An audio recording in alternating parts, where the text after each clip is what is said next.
Hi, my name is Peggy Oberthier, and I'm a medical intuitive based in Melbourne, Australia. I'm very lucky today to have Dr. Joanna McDonald. She is from Canada.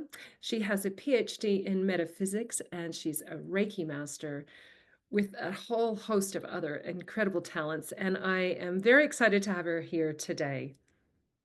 Welcome to the Oh, show, thank, Joanna. thank you very much for having me. I'm excited too. Yay, fantastic. And it's great to hear Canadian accent. So for those listeners, I'm originally from Canada and she's Yeah. from Quebec. I just got 60 centimeters of snow. So but she's going to be here today to talk to us a little bit about some of the importance of understanding the body's language and grounding, etc. So tell us a little bit about your background. Oh, well, my background is quite varied actually. I started off in hospitality, and when I got out of college, I that's what I went to college for, was actually to become a chef and have a bed and breakfast, and that was really my pigeonhole plan, and I really wanted to do that. And lo and behold, a couple of years later, I got totally burnt out. Mm, With hospitality, it's late nights and you're eating on the run and there's a lot of alcohol around always. And just the hours are crazy and you never know what's going to happen. There's so much stress. And I decided to take a little bit of a break. And I said to myself, well, while I'm taking a break, maybe I'll explore a little bit more of the I guess the softer side, the spa side of having bed and breakfast and having those modalities, in my business. And I said to myself, well, while I'm taking this break, maybe I'll go to massage therapy school. So I was really focused on just that plan of having a bed and breakfast with a spa, and everything was going to be, my way. And lo and behold, when I went to massage therapy school, everything just went right off, as spirit sometimes does. It opens up a whole other world. And I had a teacher, a physiology teacher, and she said to me, "You're going to practice energy work one day." And I was like, "No, no, forget it. I don't want to know about that. I don't want to know. I'm doing a bed and breakfast, and that's it. Don't talk to me about." She was like, "No, no, you're going to teach Reiki." And I said, "No, Reiki. What is Reiki? I don't know what Reiki is." And I totally thought she was like completely off the wall. And I was so focused on my plan. Anyways, long story short, like about 2 years later, I'd done Reiki 1 and Reiki 2. I was working on my third level, and I totally got into the crystal healing and everything else. It was like this huge door had opened up for me. And I said to myself, okay, well, there's something here. I still had my plan. But after I did the Reiki, I started getting so many more downloads, and I was connected to spirit. And I'd always had this sixth sense, I guess, this psychic sense. When I was little, when I look back in my life, I Mm, remember, like, who was going to call, and I remember who was going to come over and what was going to happen, people were going to say. Like, I had a lot of premonitions as a little kid, and somehow in my 20s I shut all that down. mm, But when I got to my 30s, I got quite sick. And mm, I was lying in the hospital room, and I was really depressed. And spirit said, okay, like, either you can keep going down the road you're going, or you can go this way and step up to your mission and do what you came here to do.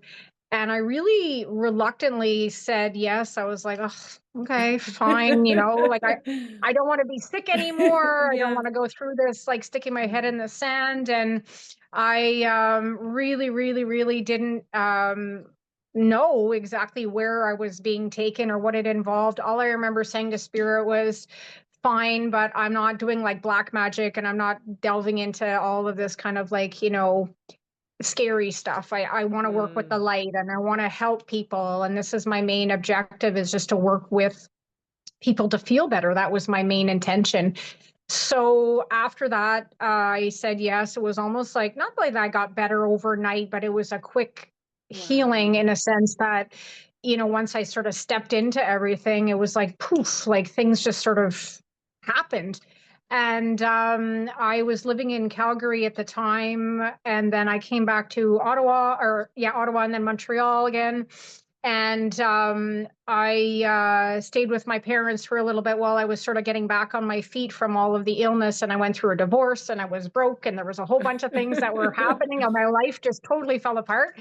Mm. And then I happened to meet this lady and it sort of snowballed from there. She said to me, "Oh, can you come over and do a reading?" And I said, "Well, yeah, I guess." I came with my little cards and everything. And then lo and behold, she told somebody and they told somebody. And all of a sudden I was doing readings. And I'm like, wait a second, I don't know. What is this? Doing readings.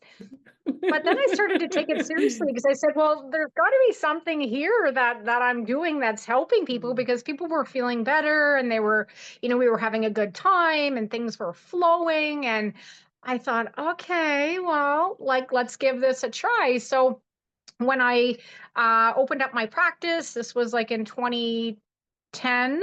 2010, I started doing Reiki and I started to feel things and see things and understand things way beyond, the regular Reiki session, or at least what I'd been taught anyhow. Mm.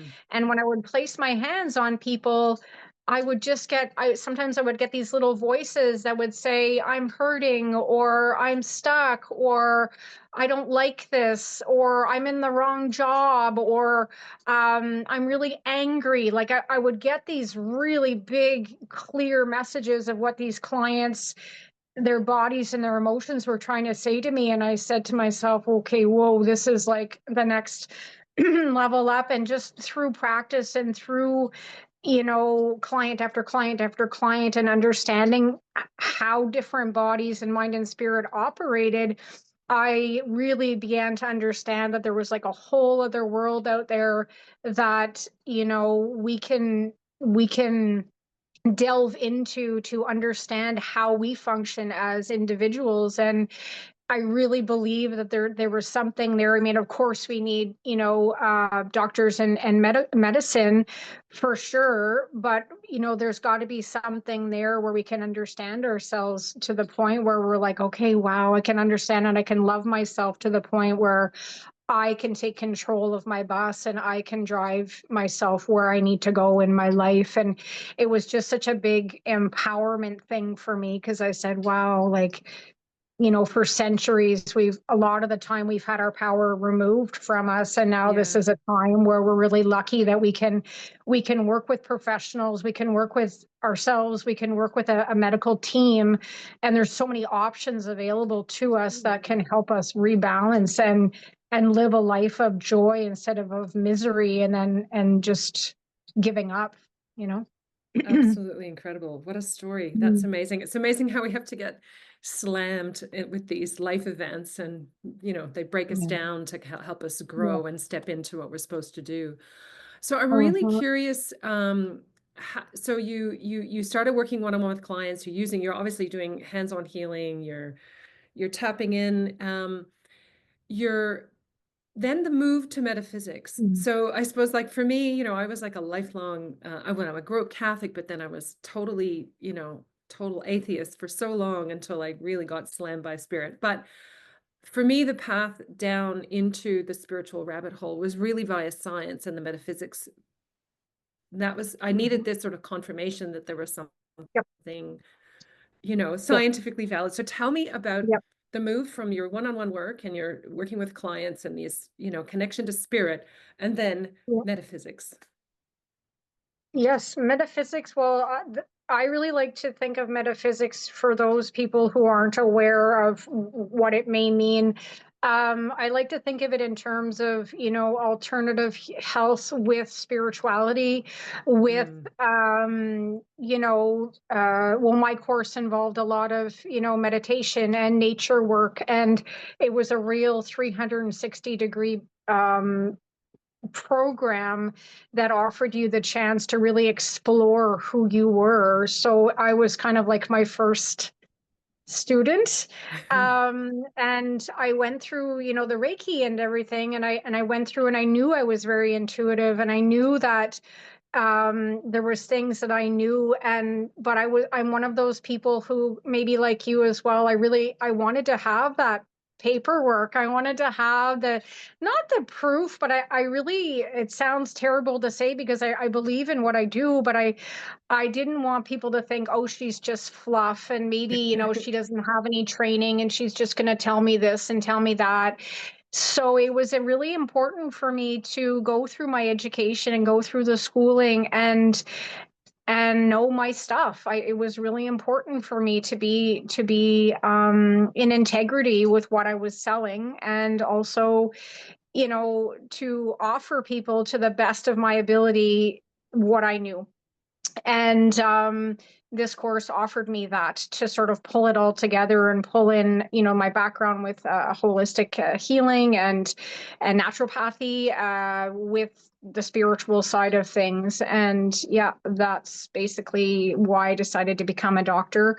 It was just a goal of mine as well. I mean, I could have stopped at bachelor or master's, I guess, but for the doctorate, I my thesis or my paper, my thesis was on body, mind, and spirit, and how you can, live a life in balance for yourself, and how you can know yourself enough to and love yourself enough to be, living that life of joy. And it does take a lot of courage. So this was what my paper was on, was really basically becoming the best version of yourself. So what do you think stops people from doing that? Because it to me, it's like we Mhm. have it's so straightforward, right? We know all the things that are good for us. And Yeah.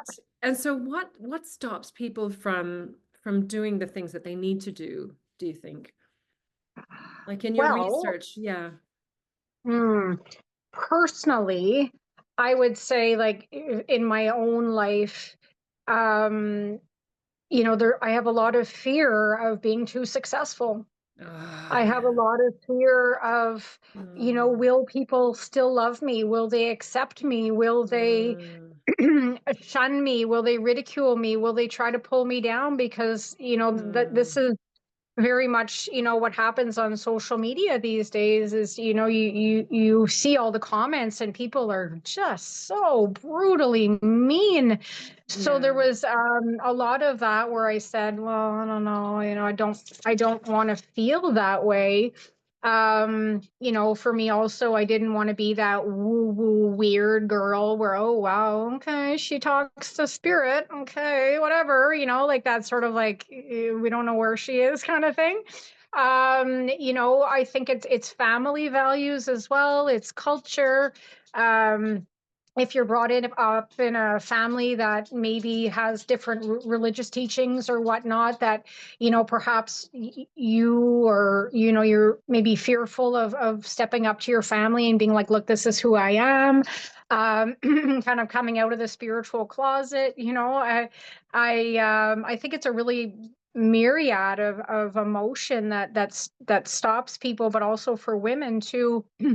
There's that glass ceiling too. We've also been taught as women that there's only so far that you can go. There's only so much money you can make. There's only so much room for you in the business world. And that's been ingrained in our cellular memory for eons. I mean, when you think about all the messaging and the programming that goes in for women, right there, that topic is huge for a lot of us. So, it can be varied for a lot of people, but I think there's quite a lot of layers there of different fears and different traumas that maybe reside within us. Yeah, I couldn't agree more. I think the Mm, stepping into your full self and your authentic self, yeah, I think, yeah, we've been the ancestral trauma and past life trauma of just being killed for that, right? So yeah, especially when we're going into absolutely. this space. So I can Yeah. relate to a lot of things that Mm, you're sharing. So for clients, you spoke a lot. I can see on your website you've got some interesting stuff about, that understanding your body's language and so mhm. what are some of the main teachings that you would offer? So I know you're moving away from the one-on-one and you really are Yeah. moving into Mm, that teaching space and expanding your audience to have more impact. Um, yeah. Tell us a little bit about, how we can better understand what our body is trying to tell us. Okay. So, well, first of all, I just want to say that it's possible for everybody to do this. So this is something that is very much like yoga or cooking or any kind of tai chi or tennis, any kind of practice that you would start doing. It's a practice, and you have to work at it, but it's within everybody. So it's important for people to understand that it's not just a select few that have this gift or whatnot. I mean, maybe to varying degrees. I work with it every day, so maybe mine is a little bit more fine tuned, but I think it's really important for people to know that you can do this, first of all. And second of all, how, and what I teach normally is workshops on quieting the mind and being in the heart space, being in the body space a little more. And that involves just sitting with your body. Sitting, let's say we might focus on the arm one day, we might focus on the knees one day, we might focus on, listening inside and then journal dumping after, we sit there for a little while, we let automatic writing, we just let it come out and pour out onto the page. There's a lot of different ways, but basically it comes down to really quieting the mind and focusing on, yourself. A large part of this has to do with nature as well. So I always advocate a lot to my clients that, forest bathing and earthing and being outside connected to your source is really going to go a long way to help you understand and quiet that mind where you can be in your flow. So that's a huge tip right there. Purifying your body as well. I mean, we're not talking about doing everything overnight. We're not talking like, okay, I'm just going to radically, shift this and shift that. But bit by bit by bit, you add in things that you make you feel good. And I really feel like when you feel good and you feel better, then you're much more able to be in that flow where you're understanding the messages that are coming out. And just this year, for example, myself in January, I said, I think I'm going to eat a little bit less meat. And it's not I'm not advocating vegan or vegetarianism or whatever. I think do what you need to do in your body. But for me, I really needed to take a pause on that. And my body was really calling me to eat more vegetables and eat more fresh plants and different things and water. And it's been working really well for me for a while now. And that was just like a simple tweak. I mean, you can always go back to it if you feel like you want to. There's no limits really with this. It's just a matter of focusing and listening to, taking the time to listen to yourself and making the time every single day because you're worth it. That's the second step. Is everybody can do it, but you have to believe that this is something that you are worthy of, the healing, the wholeness, the being here, the becoming the best version of yourself, and giving yourself that gift of being with yourself, of sitting with yourself, of sitting with your stuff. A lot of my clients would say, oh, I don't go there. I just put it in a suitcase and I stick it up there in the closet and, pretend it's not around and stuff. But eventually that suitcase will have to be unpacked because it'll come out in the body one way or the other. So it's either you do it and you sort of I guess sit with yourself every day. If you make time for your wellness, then you won't have to make time for your illness, like they say, right? So it's really about connecting to source and being in connection with who you are. And some people will hear it from their body, some people will channel it from spirit, some people will just hear it. I have a friend who is very auditory and she just hears these things. It's going to come in very differently for everybody, but I think it's really important to honor wherever you're at. And you just start one day and then you do the next day, and maybe the next day you do a little bit more time and a little bit more meditation, or you adjust your outdoor schedule and see how it goes. Yeah. Amazing. I love the recommendation of Mm. grounding in nature. I think I've been Mm. advocating that for years for people. Yeah. Tell me how you do it in the Canadian winter, because I know I've got family and I've got sisters that are in Ottawa. They just got 60 centimeters of snow. And I keep Yeah. saying, you got to go outside. And I mean, and even in the UK, people say, get the bare feet on the grass. Well, even in Melbourne Yeah. winters, we don't want Yeah. to do that. Yeah. What are some of the No. other techniques that people can use, like practical things about grounding? Mhm. Absolutely. Well, one thing, I mean, in Canada, I wouldn't say recommend it, but I mean, I have done the cold bath. I have done the snow Oh. bath where I've ran through the snow in my bare feet. That is a personal choice. I don't do it very often, but I do go out into nature every single day. And one thing I do in the winter time is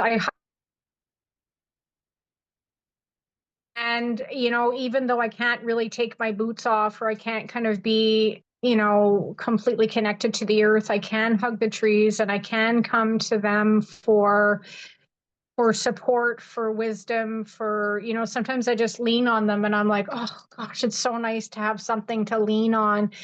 And when trees are remarkable, I mean, that's a whole other podcast, but that is one way for me. I breathe in their scent, I breathe Mm, in their oils and their, the smell of the earthy smell of the bark.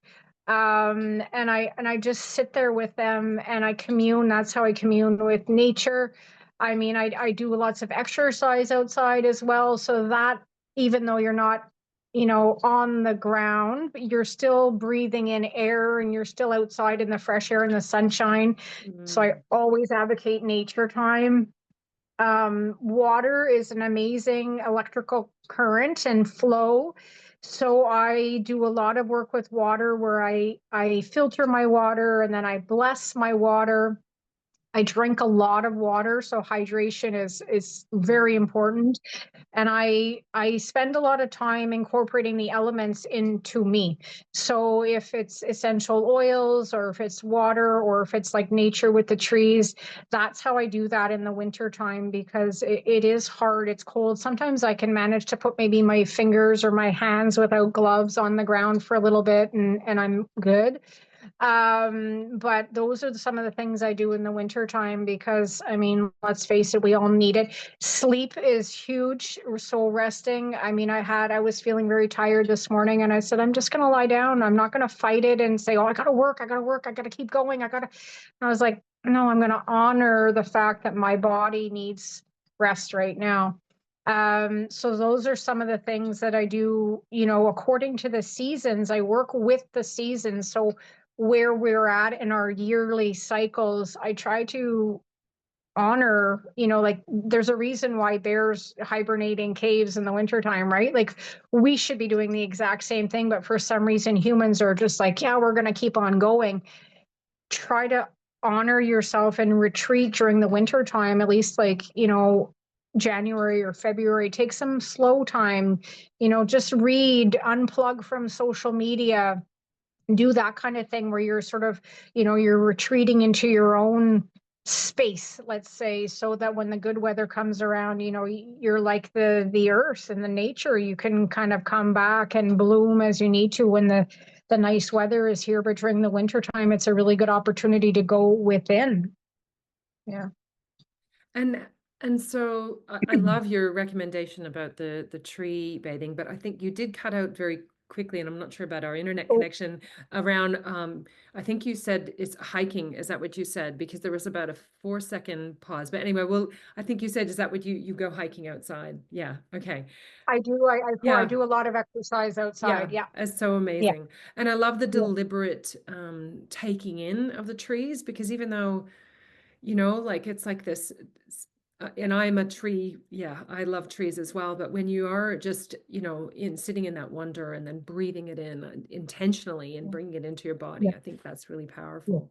If you can't Yeah. get your bare feet on the grass or the snow. Exactly. Um, so I'm curious, when people sit with their bodies, and where they're going in, and I know like in the winter months, people can get quite flat and, like, as they say in Australia, a bit low in their Mhm. mood. And Mhm. how Mhm. do you help people, um, go through their emotions? Because in my experience, a lot of the stuck, as you just alluded to, Your body will tell you. So, like, what are the things that are, how do people go Mm. through their emotions so that Yep. they can, you know, express them? And you talked about sort of the automatic writing, but what are some of the other tools that you might help with clients with their moods and their normal Yep. emotions? Yep. Um, Breathing is a really good one. Yeah. Breathing. We talk a lot about mindset as well, where I learned this from, I think it was Louise Hay. I think I may have picked this up from, I think at one point she said, thoughts are just thoughts. Mm, It's like the weather, you can change your thoughts. So we talk a lot about mindset as far as, yeah, okay, it's a thought, but it doesn't have to consume you. It doesn't have to control mm, you. It doesn't have to mm, stay with you for the rest of your life. It's a thought. And when we mm, have the mindset of, oh, okay, well, it's like the weather kind of, oh, here comes a cloud and then it goes again. When we have that mindset of impermanence and change, I really mm. feel like it helps a lot of people shift from, excuse my language, like, holy shit, I'm totally stuck, to, okay, this is gonna pass Yeah. eventually. And when people realize, okay, that this is just temporary, and this is something that, I'm feeling in the moment, and maybe tomorrow I'll feel different. I think it gives them a little bit more of a sense of power as far as, or empowerment as far as them being able to change their mood, and giving them tools like going outside, like journaling, like, when the scaries, I want to call them the scaries, kind of come up, accepting them and just being like, yeah, okay, here, I get it, fear's here again, okay, that's cool, thanks for showing me where you are or where you're at. Mm, Instead of trying to pack it down. yeah. Acceptance is a big one. So we work a lot with acceptance. We work a lot with just being okay with the fact that you have undesirable feelings. That's a big one for a lot of people, because a lot of Mhm, people grow up with, oh, I have to be mm, pleasant and I have to be pleasing and mhm, everything has to be perfect. And if it's not, we're going to shove mm. it under the rug. And Yeah. and I have a lot of people in my close circle that are a lot like that, that just, they don't want to go there. But and I'm not saying we're going to sit in misery forever, but when these things come up, I think it's really important to acknowledge them Mm, for what they are, and just be like, it's like when your child maybe has a temper tantrum. Okay, well, this is where we're at. It's all good. Or they spill their milk or their cereal or whatnot. Okay, it's all part of being human and being a parent. And you deal with it moment by moment, and that's mm, really one of the things we talk a lot about is acceptance mindset, and just being in that place where you're like, okay, I can choose a better thought right now. I can mm, choose to move forward from this. And this is maybe something that happened when I was like 18. And do I need to hang on to it? So it's a lot of questions as well, and talking to people, or like asking them questions about that, of do I want to fill my avatar with this right now? yeah. And Yeah. they get to choose. And then when they choose, then that's when I think when the shift happens, because they are in the driver's seat at this point, you know? Yeah. Yeah. Mhm. Those are brilliant. I love the acceptance component of it. I think some people feel like if they accept it, it's going to make it bigger, Yeah. and actually No. accepting it helps dissipate it. It helps it, Mhm. let the air out and the Absolutely. intensity. I Yeah. love that. All those really great tips to help with wellness. So I I had a question about you know, the stuff that happens when you're 18 and how that gets in the body, and how do you help people move forward from, things that they've been dwelling on for 20, 35, 30, 40 years. I know in the energy space, like, we work with energy and we help, like, release those, I guess, Mhm. that emotional trauma in the body from that's what I'm doing and helping do in sessions Yeah. with transmuting. Mm. Um, what are some of the ways that you help clients with that past stuff? Well, the people that I attract, and I tell people right off the bat that they have to be ready to do the work. They have to. And that we have not like a contract, but we have an agreement before we work together that people are ready. And most of the time, I don't have to force people, but I do have some people that call me and then they cancel, and then call me and then cancel, and then they're not ready to maybe unpack the suitcase, and there's absolutely no judgment there. But I think, that's sort of the first step, is that, I really want people to be okay with letting go and surrendering and being at that point where they're like, I just cannot take any more of this. So Mm, that's one thing where we have to start there for sure, where we're very clear on, this something I want to move forward from. Secondly, it's not a rush job. I always tell people too, mm, this could take, it's not because I want to take your money or anything like that for years on end, but this is not sometimes a quick fix. If it's like a major emotional trauma, it's not going to be like, okay, poof, tomorrow, oh great, you're perfect now. This is something mm, we really work through, and this is where the lifestyle training comes in, where I'm mm, giving people their homework to do. They're forest bathing, they're cleaning up their diet, they're decluttering their house, they are being, honest in their journal. Maybe they're doing some automatic writing, and it's mm, creating a lifestyle, like I said at the beginning, of supporting you so that when you do face these things, you're not in a place where you're completely devoid of support. So the whole mm, point is to create a lifestyle system for yourself that is going to help you move through this journey. So mm, on my website, what I can do is I can offer your clients right now, or the people that are watching, a free ebook. It's a 21-day plan to master your intuition through lifestyle balance. And I really, I start there with my clients because it's important for them to learn how to take care of themselves, because a lot of them are taking care of everybody else but themselves. So it's important for them to learn how to take care of themselves while they're moving through this journey. And while they're doing this 21-day plan of, filling themselves up, body, mind, and spirit, this is when the miracles start happening without me. They are, intentionally changing their life from the inside out. And this is when the insight and the flashes and the healing starts to happen with them, because they're raising their vibration themselves, and they're doing it themselves. So I think it's really important for them to take charge of their own bus, and this is where a lot of the magic happens.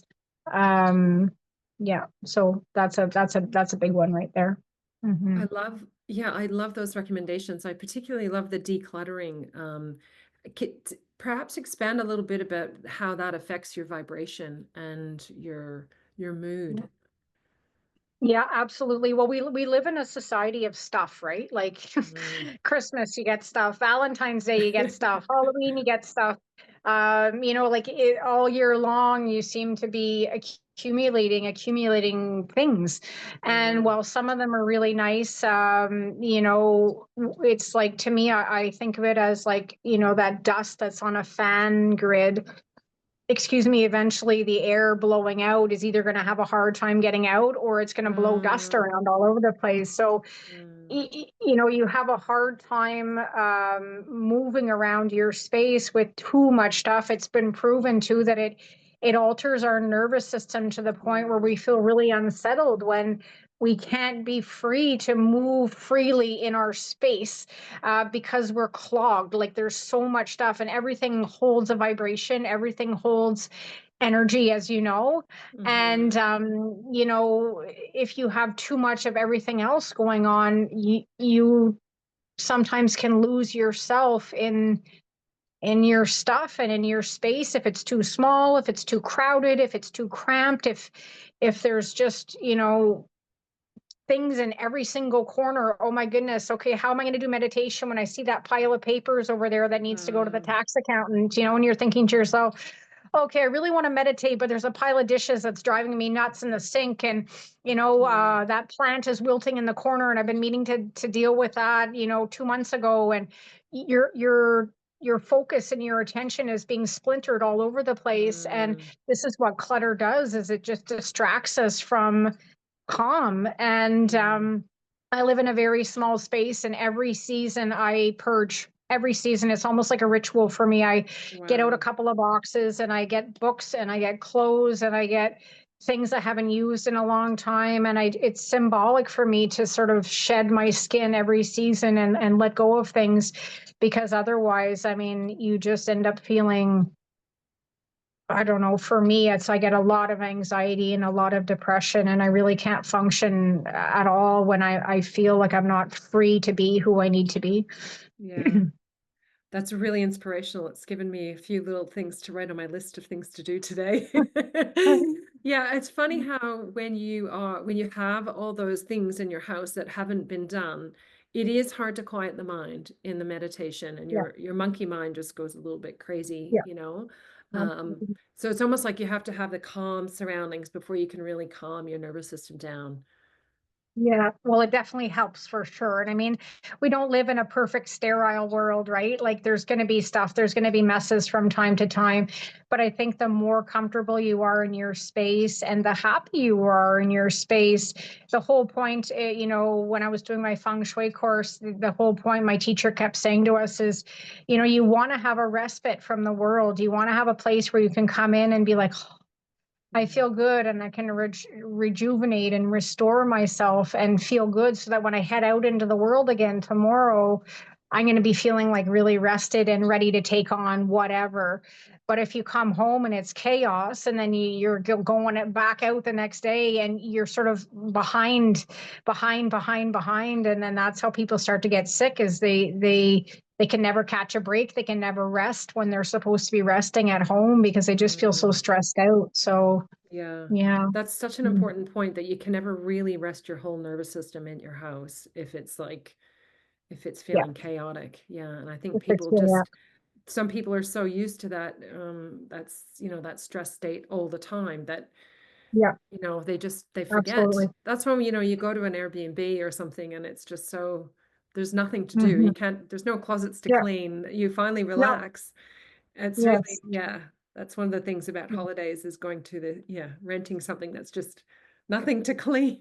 It's really, New space. Yeah. yeah, And then so, you start to understand, when you have that free time, then the flow really comes in, and you start to understand a lot more, and you can hear a lot more, I think, anyways, when you're in a safe space, a clean space, an uncluttered mm, space. You can really relax into source and be like, oh, cool. Okay, now I can deal with business, right? yeah, no, I love that. Mhm. So you're moving, you've got the 21 day, you got the free ebook. And so what are Yes. some of the other offerings that you have that you're looking to move into in the next year? Okay. So, yeah. Well, I'm working a lot on, if you're in the Montreal area, I'm working a lot on live events. So I have two of them that are coming up, and one of them has to do with, using your intuition, and basically the evolution of intuition, and jumping into that. Basically, this is the new currency that we have on Earth right now. So it's a matter really of learning this new language, and no longer is it in the head. So it's called an intuitive renaissance. And really, it's about explaining to people that their intuition can be their greatest gift and their greatest ally. And it's about learning how to use that gift and that ally.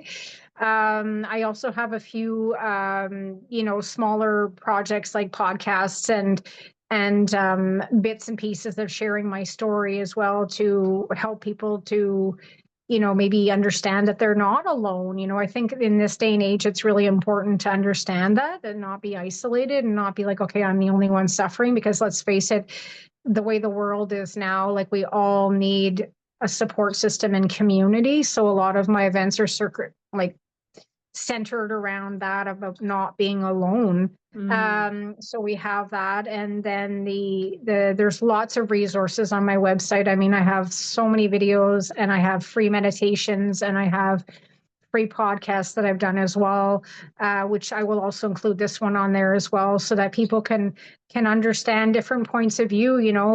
There's lots of people who have medical intuitive gifts, or intuitive gifts, and They may not see it necessarily in the world, but it's really important to know that these gifts are so valuable, and everybody's different, right? So it's important to show up, and I really want people to be able to access those tools. So there's a lot of tools there to let you know, basically, how to go forward, or maybe give you inspiration to keep going, as far as using your gifts. I love it. That's wonderful. I love it. And I will put all of those links in the show notes. Is there anything else you want to leave the audience with today? Trust. Mm, Trust is the word of the day. This has been a big one for me. Trusting that inner knowing, trusting that inner voice, trusting the intuition when it comes up, trusting that knowing feeling that you have, that it keeps niggling at you. It's really important to pay attention, and don't push down your gifts. Show up. It's going to be okay. We're at a time right now where it's a lot more acceptable than it was, even when I started like 20 years ago. It's very much appropriate now, and we need you. We really need you to share your gifts. So if I was to say anything to anybody, I would just say, like, don't give up, and just keep going. Trust in your gifts, trust in your abilities, trust in your intuition. It's never ever going to steer you the wrong way. mm, And this is really, we need more people like this in their heart space, in their heart center, to change the world. We're in a war right now, let's face it. It's like a war. We're in a bit of a quandary where it's sort of like evolve or die, and we all have to do what we can to raise the vibration here on earth. At least that's what I believe. And just don't give up. We need you. So if you find yourself in a space where you have these gifts but you're a little unsure on where to start or keep going, reach out. I mean, there's so many people now that do different mm. things and modalities. Like, we're all here to help you. So just keep going. I Yeah, love keep it. going. Oh, what a beautiful message, Joanne. That's lovely. Mm, It's just been so nice to connect with you and hear your story. You're doing amazing work. And thank yeah, you. I'm sure that some of my Canadian friends and family that are not far from you will be inspired to possibly drive an hour or so to Mhm. locate to some of your events. So thank you again. I Thank really you. appreciate your time, and I'm sure we're going to be connecting again. Oh, thank you, Peggy. I appreciate you having me here. It was really a lot of fun. Fantastic. Okay, thanks very Okay, much. thanks. Bye.